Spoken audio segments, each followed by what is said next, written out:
Well, hey, Pache. I'd like to welcome everybody. This is Lukewarm Water. I'm here at station INDN within the Osage Nation lands. Talking to my good friend Chuck Roast over here.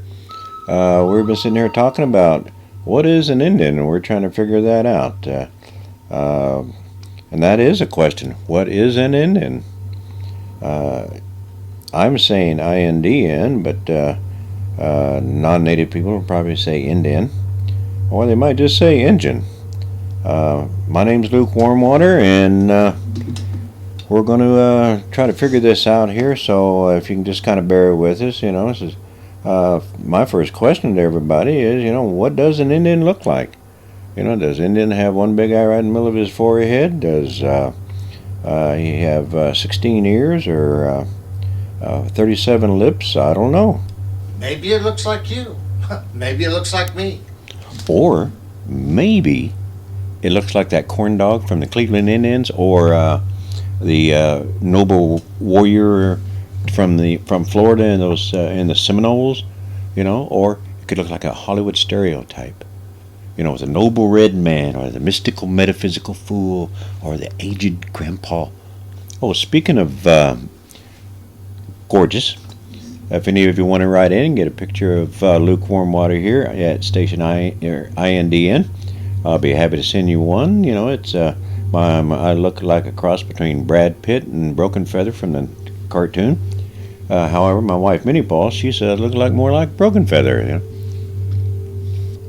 Does the Indian have brown skin? Is that light skin? Does he have long hair, short hair? I think today you can be identified as Indian no matter what you look like. I know guys who practice traditional beliefs and they have long hair, they have beards. I know some guys that have white beard. Anyway, so we're trying to figure this out.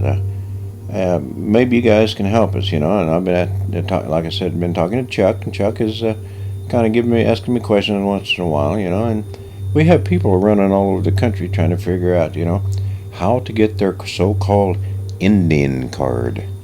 What is an Indian card? Well, indigenous peoples here in the United States, we're the only people in the world who has to have an ID card as to what the government allows us to be.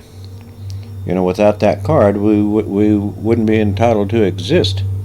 So, and that makes us, technically less than human beings. We're still on the same level as being equated with animals. So one of the things we will not try to do today is use the term tribe. Tribe is a zoological term, and I'm going to try not to use that, and just use indigenous and native peoples. So again, one of the things I want to say, and first right off the bat, is that we are not Indians. And we are indigenous peoples. We are native to this land, of this continent, and there are other indigenous peoples that are native to that land in South America and Central America. There are indigenous peoples in Australia, New Guinea, and areas like that, in Hawaii. They're indigenous to those lands. Again, I'm not the most intelligent man in the world, but nonetheless, I am a man. Although a lot of people will argue that point. People ask me, say, "Hey, what nation are you? What tribe are you?" And I tell them, I'm Chickadee.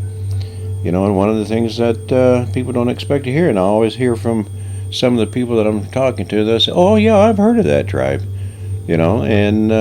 But that's their term, and that's how, and they don't realize I'm using English slang, to identify and make fun of that. So anyway, we'll move on and just see what happens. What is a native? I don't know what a native is. I've heard a lot of people say, "Oh, I'm Indian this, I'm Indian that." I've heard some people say, "Well, I'm Black Crow, I'm this and that." And they just make things up. And there are so many people wanting to be Indian. And why is that? Is it because all the severe suffering and genocidal efforts have been removed now, and it's okay to be that way? how they identify themselves, and they're all seeking that glorious, wonderful government card that sanctions them to be a human being within the borders of the United States. That the U.S. government allows is part of that colonization process, and those cards are genocidal cards. Those cards are set up and they identify a certain amount of native blood that you're allowed to have before they stop recognizing you as a native person. So, we're trying to figure this out, and I don't need a card to do and know what I know and be who I am. I don't need the U.S. government's permission. Well, what? Oh, excuse me, ladies and gentlemen. I've just been handed this note, and we're going to be cutting to some sort of annual Native American spiritual and metaphysical conference. Myself, I truly didn't know that they had these things. But the gentleman who's going to be singing and speaking is his name is Singing Bird Lips. But anyway, it'll give you an opportunity to listen to someone else, and then we'll talk about it after he gets finished. So hope you enjoy, and we'll see you in just a little bit. The song I just sang is a very powerful medicine song, and I encourage each of you to learn it and use it in your healing ceremonies. Yeah, I see that some of you did bring your phones and your recorders. So if at first you can't remember it, as an alternative, you can play the recorder or the phone or the CD, which is all available that you can buy in the lobby for only $25. Now, after singing that song, I want all of you to stand. And if you can't stand, it'll be okay to sit. But I want all of you to feel the power and the energy of spirit. Touch it. Let it fill your body, your heart, your mind. Close your eyes so you can see it. Do you see it? It's a warm, loving, erotic-looking woman with heaving breasts, luscious, wet lips, long, slender legs, dainty, soft, sexy feet. See it? Ladies, this is the goddess within. This is what you look like spiritually. And for the men in our audience, this is what your feminine side looks like.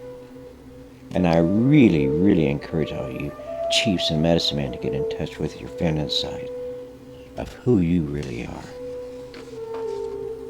Well, let's see. Let me tell you a little about myself. I'm a 4'7" Lightfoot chickadee. My great-great-grandfather was an Indian queen. Excuse me, did I say queen? I'm sorry, I meant to say an Indian king. A chief, if you will. I mean, he was no ordinary Indian, and he was the Indian. He's passed down his medicine ways from generation to generation. Although I never grew up in any Indian community and was never around other Indians, I was still able to receive the medicine ways of my ancestors. I knew that one day I'd be the teacher of the teachers. In one of my many visions I had, I was told this.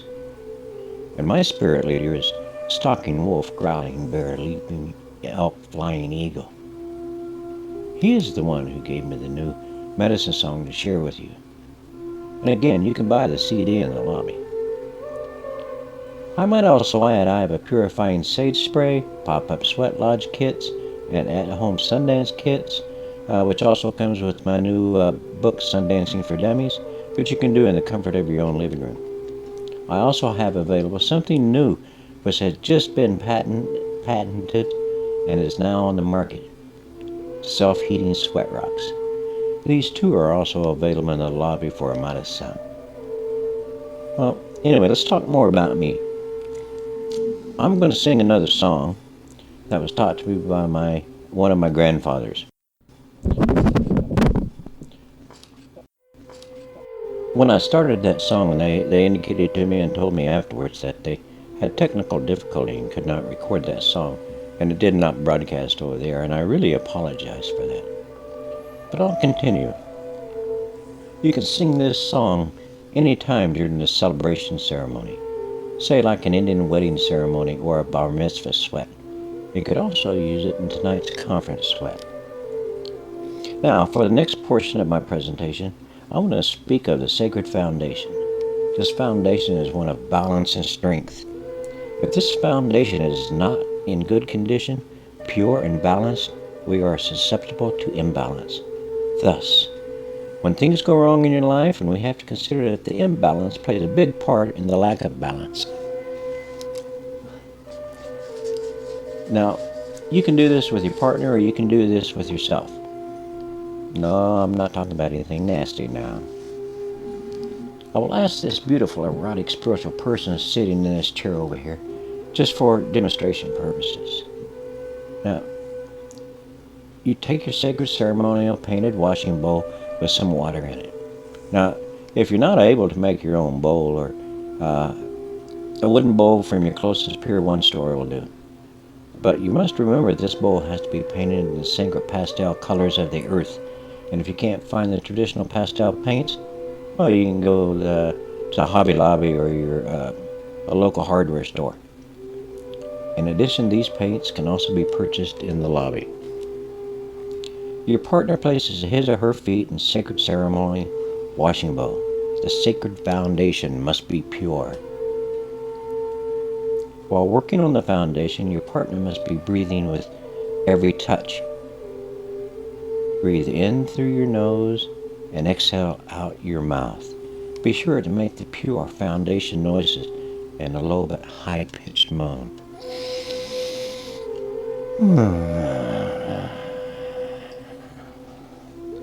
Now, you must work various parts of the foundation, and especially on both sides of the foundation, that are directly correlated to the sexual organs. Be sure to do this on both feet and then work up the leg. This foundation exercise works well in conjunction with the mating dance I had talked about in one of my previous conference presentations. Ladies and gentlemen, let's give this erotic spiritual person a nice hand for helping with this demonstration.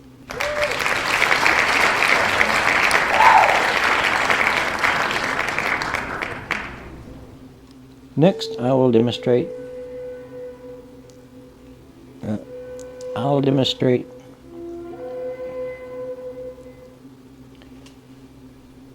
Okay.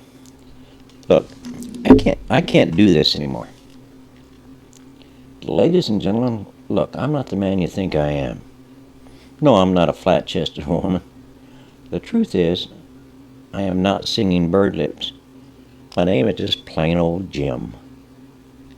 I don't have any mystical name or a name that I've chosen that I thought was super cool.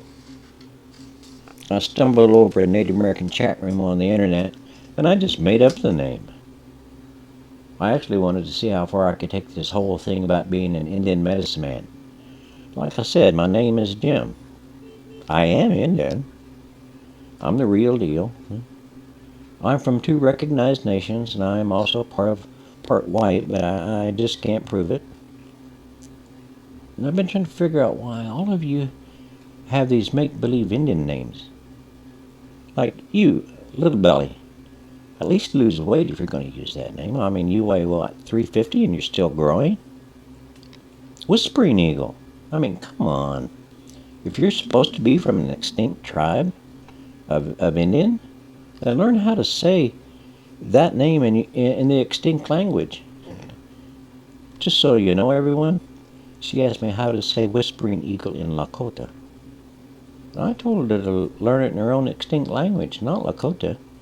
She responded that there was not anyone left who could speak that language. Duh. What do you think extinct means? You, Whispering Wind. Sounds like you have gastrointestinal problem. You can also call yourself Farts a lot. And you, Chief Greasy Fingers? When I first met you, I believe you had just finished some greasy chicken. And if you recall, I referred to the fact that, damn, you have greasy fingers, and your response to me was, that'd make a good Indian name. Now your chief greasy fingers? Hell, just being a plain old greasy Indian wasn't good enough for you. Or his walks in shadows. Oh, there you are. Either you're a thief or a rapist, and I'm leaning toward the latter. Give me a break, man. There's no such thing as sexual techniques of the tribe you come from. In addition, the last conference you attended and you took all those ladies in the sweat, one of them was a nun. I had to laugh because she had a puzzled look on her face when she came out. I asked her, is something wrong?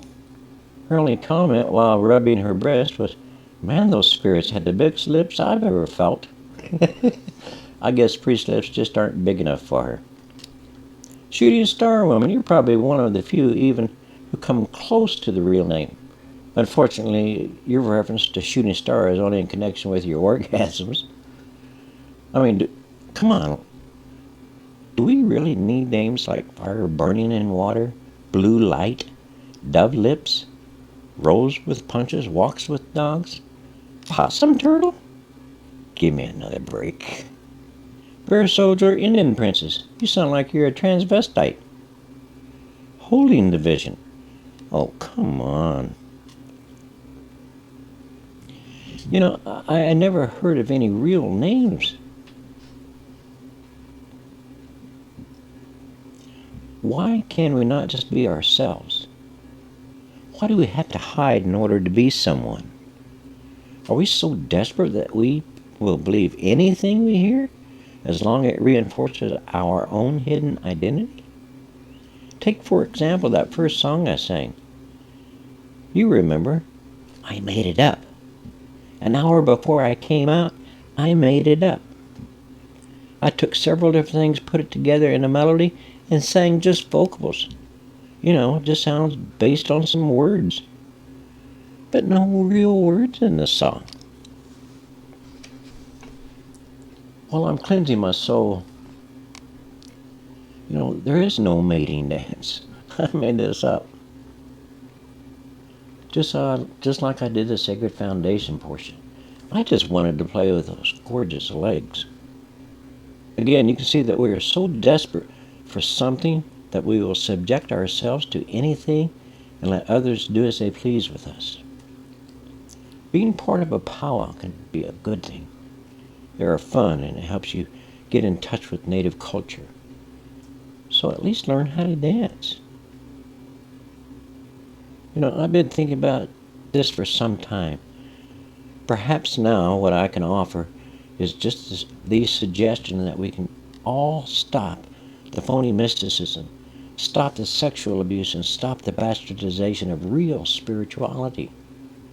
Not to mention the financial proselytizing of what real Indian people believe. Let's set our egos aside and go back to being who we really are. John, Mary, George, Beth, or Richard, and Paula. And as for me, I'm beginning to like who I am. The guy I grew up with. The guy others really knew.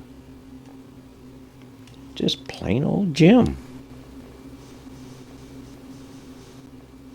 Well, there you have it. Boy, that was surprising. What do you think, Chuck? That was something that was totally unexpected. This man that was calling himself Singing Bird Lips. That is a funny name. That is funny.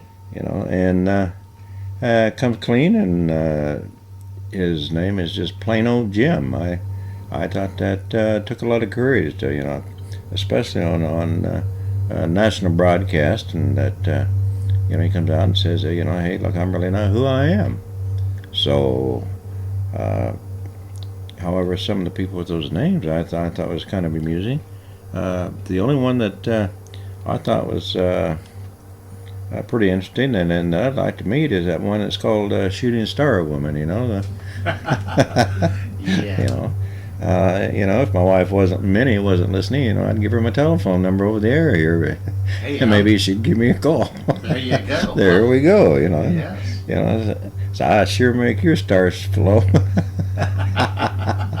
glide across the sky. Yeah.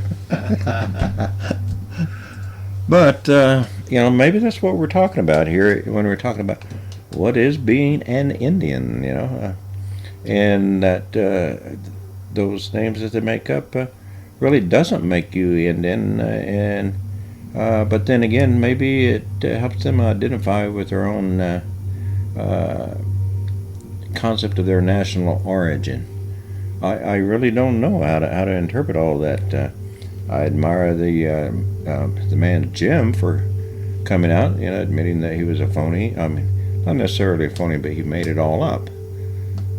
Which reminds me, there are a lot of things that people do that they do make up. I've seen several people and they put on a pretty good show, but it's all for $1, and that's monetizing whatever they think that spirituality is. So it's like they can't just be themselves. They can't be humble. They can't. Oh, I had a nerve shock there. Maybe shooting star woman is trying to get at me telepathically. Hey. There you go. They're not going into spasms. Well, it's the idea that they tell themselves this so much, it comes truth to them too. Well, yeah, I think people who are trying to convince themselves that it's okay do these sorts of things. So and it does become a truth to them, even though you can see that is not a truth. I have come across some interesting people in my life who have given me different names and stuff, and they didn't make any sense at all. And people ask me what my name is, and I tell them it's Luke. And they said, lukewarm water. They don't know whether to laugh or be serious, And I said, well, it's my name, I have a little respect for the individual. That's right. So your name is your name. Yeah, I wouldn't make fun of Leroy or Shonda or any other name. So yeah, they wrote a song about Leroy. Yeah, Leroy Rogers. Yeah, I used to ride with him, and that Navajo rock and roll band. You remember that band? I used to hang out with those guys too, anyways, so that's what we've actually been talking about, and we're talking about before we had to cut into that conference, and one of the things I think we can continue to do is kind of keep taking a look at this and see how do we identify, how do we interpret, how do we project ourselves as being native without being phony about it, or trying to appear to be more than what we really are. It's really a difficult thing to do, and everybody has an opinion, and everybody is truly entitled to them. So I think that one of the things that we're all going to have to put up with, no matter what. That's stereotyping. It just. But the bastardizing of the belief, I think, is the biggest negative that we're going to be dealing with, and it's going to be thrown in our face constantly. And we follow the way, the traditional peoples follow the way of what is identified as the pipe, and I'm constantly asking, what do they smoke in that thing? A lot of non-native people and even some Indian people think we smoke drugs and marijuana and everything else in those pipes, but it's not. It's different kinds of tobacco that different nations use as ceremonial tobacco in those pipes, and it doesn't have any hallucinogenics in it. Doesn't have anything that would alter anyone's perception other than just sending those prayers up to whatever the Creator is. And that's all it's used for, is a tool of prayer, to communicate with the Creator, communicate with Wakantanka or Wakonda. Those things, are extremely important, because we don't have that ability to talk directly to the Creator. We can talk through their helpers, or the Creator's helpers, and they can take those prayers to wherever they need to be and answer those prayers. But we truly know that in that, it's not a man who answers those prayers. It's not a human being, because we're capable of falling down. And speaking of falling down, when I get home, I just got a note sent to me. My wife called and told me if I better be quiet if I want to come home tonight. So, Minnie, I'm truly sorry. I'm traditional, and traditional Indians, we have more than one wives. I don't even have one. The problem is, it's hard enough to make one woman happy, let alone more than one. There we go. So I'm not that traditional, and so as long as I can keep Minnie happy, put a smile on her face, that lets you have a smile that keeps a smile on my face, because I know I'm not going to be the guy who turns in with rolls with punches. All right. Well, this is station INDN, station Indian on the Osage Nation lands, and we're going to be signing off here, and we'll talk to you next time, and we'll be discussing possibly an extension of this discussion, or we'll decide and incorporate a new topic into the matter. So you guys be good. As Wajaji people say, "Thay Wahoin Pahali got happy," which means keep respect first in your life, or keep respect in front of you. And you guys have a good day, and we'll talk to you guys tomorrow. Signing off.